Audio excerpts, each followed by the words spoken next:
Greg, Ryan Hennessy, WVTM 13 in Birmingham. I spoke to you a few years ago. I said, how do you replace Nick Saban? You said, I'm just going to kick that can down the road until I actually have to do it. Yep. Yeah. Well, you had to do it.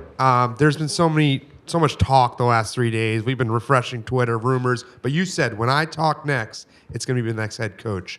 Was this your first choice? And can you rewind the last 48 hours and what you did to get this next head coach? Yeah, so anytime, I'll put it to you this way. I don't ever look at it as first choice, second choice, third choice, okay? I really don't. God's honest truth. I look at it as you go through the process, you work on plan A, plan B, plan C, plan D, and that's not a rank order, okay? When I sit down with somebody on one day, and in my mind I may feel like, hey, this one may make the most sense. As soon as you sit down with somebody, you have a feel very quickly. And what I'll tell you, as soon as I sat down with Coach DeBoer, and Nicole was there, and his wife, and then Regina, when we sat down 2 days ago in a hotel room in Seattle, I was like, not that long into, I'm like, this could be our guy. And you want to make sure you do your due diligence and all those things, and that's what we did, and thrilled that we're standing here today with him as our new coach. Ariel Schaefer, CBS 42 News in Birmingham. When you talk about setting a precedent, Coach Saban did set that. But for Coach DeBoer moving forward, what do you think his precedent is going to be like, and how is he going to continue the tradition and legacy of a program like this moving forward? Yeah, I think that's why he's here today is because he was excited, honored to take on the task of a program with the tradition that it is. I'll tell you this story. As y'all know, I have ties out that way. And Mike Bellotti, who used to be the football coach at Oregon, took him to the Rose Bowl, coached at a really high level. He and his wife, Colleen, came to our Tennessee game, I think 3 years ago now, or 2 years ago now. We were at home this year, so 2 years ago now. And so think about the level that he coached at, right? And they came to the game with Regina and I, and they got to see everything, and the upper decks, and just the environment, the Walk of Champions, and just the pageantry around this all. And he's like, "Holy cow, Greg!" And so the tagline for the SEC is "It just means more." Who doesn't want to have that opportunity? Who doesn't want to try to take on that challenge? Listen, I didn't grow up in Alabama, right?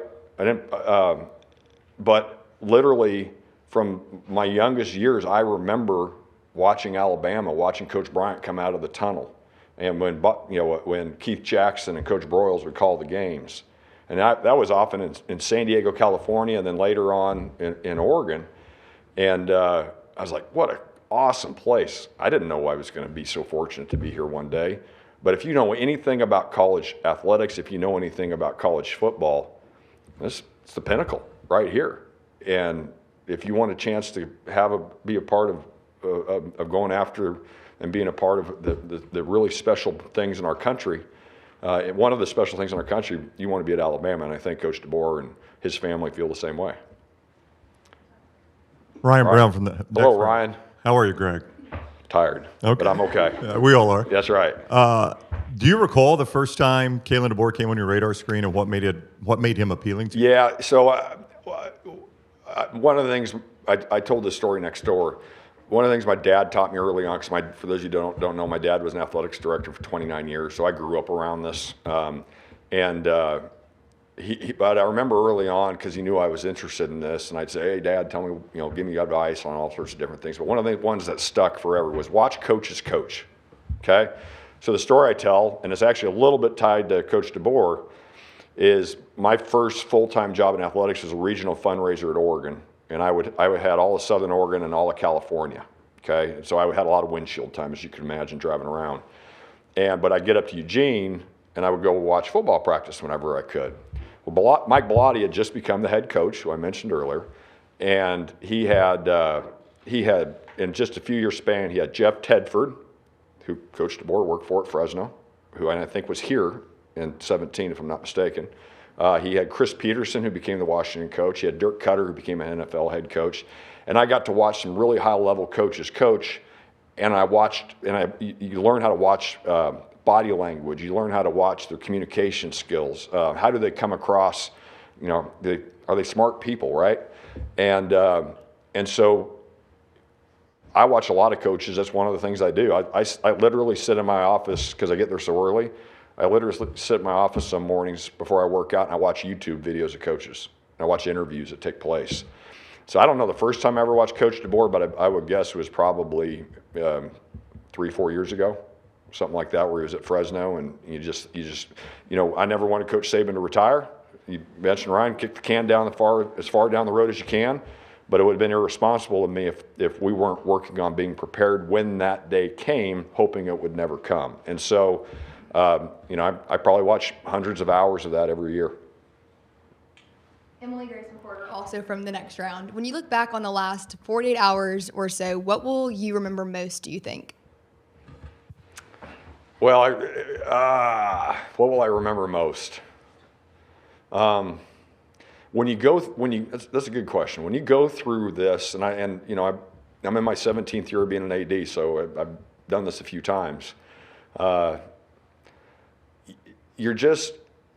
You think about as much, probably as much as anything, you think about the responsibility that you have, that so many people are counting on you to be a good leader and make good decisions and be thoughtful in the process. And I think first and foremost, I thought about the guys on our team. Okay. Next, I thought about our entire department and the impact that our football program has there. Next, I thought about our fan base. We've got a couple of those, right? And the way they support our university and care and the passion that they have. If I didn't take their feelings into account, not that I was sitting there reading message boards, because I don't do that, and that wouldn't have been very productive on my part. But passion here is like none other. And so if you don't feel a responsibility to take the steps of what you're doing seriously, then shame on me. And so, that's when I get through each of the coaching searches I've been a part of. And if I'm hiring a tennis coach, right? The young men or the young women on that tennis team, they're counting on you. They're counting on you and their future and what they've done. And so you better take that seriously too. But I also understand there may be a few more cameras that show up when you announce the football coach than others. Hey, Greg. Carl Prather, WAFF TV in Huntsville. Hey, Carl. When you're trying to find the right guy for this job, did you ever think, in your opinion, to try to continue the trajectory of what Alabama football could be as an organization moving forward down the line? Yeah, I always remember we were upstairs in the zone my first year here, and Coach Saban spoke after one of our scrimmages and to the Red Elephant Clubs, I think what it was, and somebody asked him. It was a really good question, kind of one I was going to ask him at some point that I hadn't to that point. But so this is 2017, right? And they asked and they said, how do you keep that same drive, that same just focus and ability to continue to try to get better every single day? And he said, I kind of look at it a little bit like a ladder, that I take a step and there's another step ahead of me, and then there's another step ahead of me after that. And so one of my, and I said this next year, one of my favorite sayings, and probably the only original quote I've ever had, but is, the only thing I got figured out is I don't have it all figured out. And so I try to grow every single day in the decision making and what I do, and I have a responsibility in my role to serve our university, serve our student athletes, and serve our fans. And if I ever stop taking that responsibility seriously, then shame on me, and somebody else needs to do this job. And so as you look at what's ahead and how do you grow the program, every day you're either getting better or you're getting worse. You're not maintaining. And as you get older and get more gray hair, right, Gary? Gary and I have that in common. Yeah. I knew he could handle it. Yeah. That's right, exactly. You do get a little more wisdom with the gray hair. That's why Ryan doesn't have any gray hair, right? Not yet. That's right. No, I'm just kidding, Ryan. And but hey, you better get after it every single day and give great effort in what takes place. And if you do those things, more often than not, you're going to make better decisions. And you're not going to bat 1,000. Nobody does, right? They're, not trying to hopefully be offensive here. If you have a faith in Christ, you believe there was one perfect human being, right? And so, we have a responsibility to create a vision and do things to give us the best opportunity to succeed long term and continue to get better. Yes, sir. Gary Gray Hair Harris here. All right, here comes the zinger at me. No, really. Coach DeBoer talked about, obviously the immediacy of putting a staff together. Right. He's got a staff there. There'll be other coaches that are interested. There's some great staff members here and support staff members. Will you and maybe even Coach Saban talk to Coach DeBoer about staff members here, or will he have to ask? We already have. Yeah. You know what? Somebody was going to ask me. Will ask me the question next door. Why? For a long time, the media, and I don't blame you writing this or saying this, would say, who's going to want to replace him, right? And I've looked at it as, you better find somebody that doesn't see that as a negative, but sees that instead as a challenge, and what an opportunity. And almost immediately, both from Coach DeBoer and Nicole, I could sense a comfort level in who they are, and a humility in who they are, and also a confidence in who they are. That's what you're looking for, to have somebody that have that balance. Think of the impact that Miss Terry's made, right? That's, Nicole's not going to be Miss Terry. She shouldn't be. She needs to be Nicole DeBoer. And Coach DeBoer needs to be Coach DeBoer, not Coach Saban. And I sensed that right away and sitting down and talking to him. What about staff members? Oh, so staff members, yeah, both of us have already talked with them about it. Is there interest from your position to keep some of the Sure. here? Yep. But at the same time, too, if I don't have the confidence in the head coach to manage their staff, then I got the wrong head coach, right? Yes, sir. Hey, Greg. Jamal Kennedy at WCFA 12 News in Montgomery, Alabama. Coach DeBoer has coached, all over the place, from high school to NAIA to FCS and then eventually to FBS. What does his coaching journey tell you about the kind of person that he is? Well, first of all, I think he's committed to the game of football and has a passion and belief in it, which is what you want in a head coach. I also saw as a person that's willing to take on challenges, right? And have success in taking on those challenges. And so I see a person, a coach, a family that has embraced that journey, and where when you say you get an opportunity to be the head football coach at the University of Alabama and see that as what a unique and special opportunity that is, he very much is somebody that and then on top of that, just looking across his academics, his approach to recruiting, I had to be a little careful this time. One of the tricks I do is trying to call former players, and I had to not set off a bunch of alarms, right?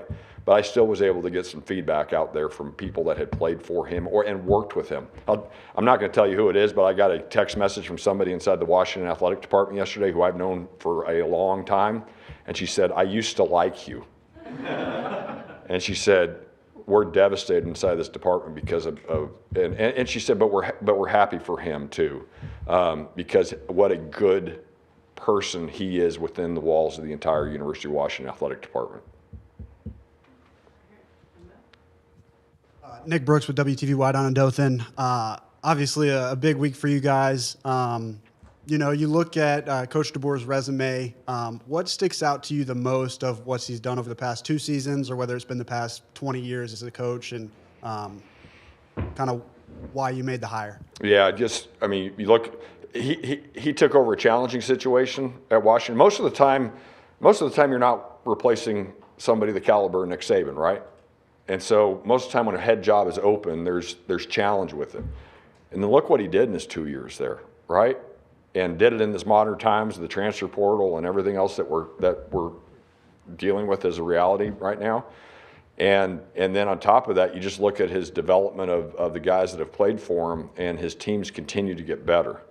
And so there are a lot of parts when so when I sit down with a coach, and I tell this to young coaches who are saying, hey, when they come to me for advice and say, what are you looking for in interviews and such? So it's really not that complicated. If you want to be a head coach, you need to explain to me from A to Z, academics to zone defense, and everything in between. And you better, especially when you haven't been a head coach before, you better be able to explain to me how you're going to handle each of those areas in a very concise time. When we hired Dan Mullen at Mississippi State, I hired him at 2:30 in the morning at the Embassy Suites in Buckhead, right? We sat down at 9:30 that night. 5 hours later, I said, I think I want to hire you. I hadn't slept then either. Slept a couple hours, and I think we made it official like 6 in the morning. And but I could tell early on this guy had a plan that was laid out, and was very smart, and he had a lot of success over there, right? And then ended up going to Florida, and you know, the year before he got let go, he was in the SEC championship game, right? So, you know, and so you look, I had somebody tell me this time, hey, why don't you just do it by Zoom? I'm like, no, I'm not going to do that. I learned so much. I learned so much by sitting down and talking to somebody and watching body language and watching facial expressions and, you know, tone of voice and all those different things. And you know, Zoom is certainly helpful in a lot of ways, but you can't make a decision like this by, you know, saying, hey, we'll set up a Zoom. I'll talk to you in a couple hours, right? You got to get in front of people. Hey, Greg. Johnny Condon, ABC 3340 Sports in Birmingham.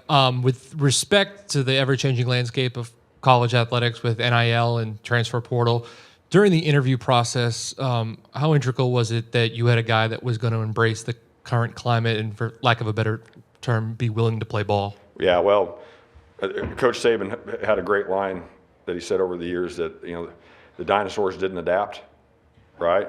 So you better not be a dinosaur. And whether you like something, you don't like something, you know, you need to face reality in what you do. And that was my approach. Is like, you better have a coach that doesn't want to deny the realities of what we're dealing with, and that goes across the board in whatever you do.